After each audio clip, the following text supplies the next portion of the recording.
2012, President Obama held a press conference to announce the National Mortgage Settlement.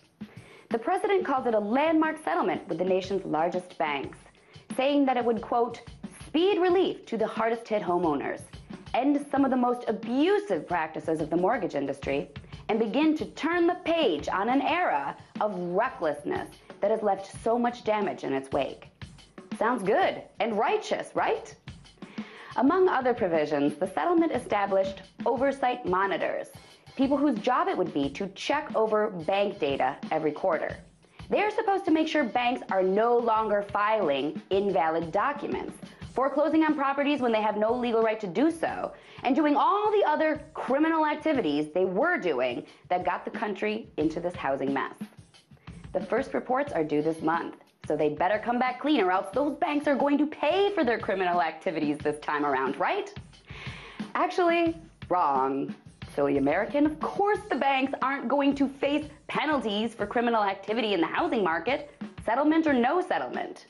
You see, under the settlement, banks are allowed a 5 to 10% threshold error rate, which means banks can violate the legal standards on 1 out of every 20 mortgages they service. To put that in context, 5% of all mortgages in the U.S.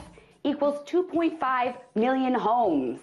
So 2.5 million mortgages can be completely fraudulent, and that would be perfectly fine under Obama's landmark settlement.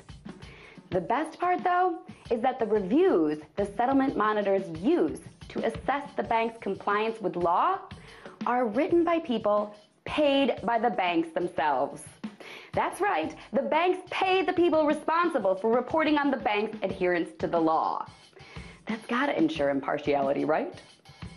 Organizations like the Center for Investigative Reporting have already found that banks continue to file invalid documents and foreclose on properties to which they have no legal right. So, the banks are continuing to screw Americans out of their homes with the help of the government, and they continue to do so without consequence. Think Obama will hold a press conference announcing that? Don't hold your breath. Tonight, let's talk about that by following me on Twitter @TheResident.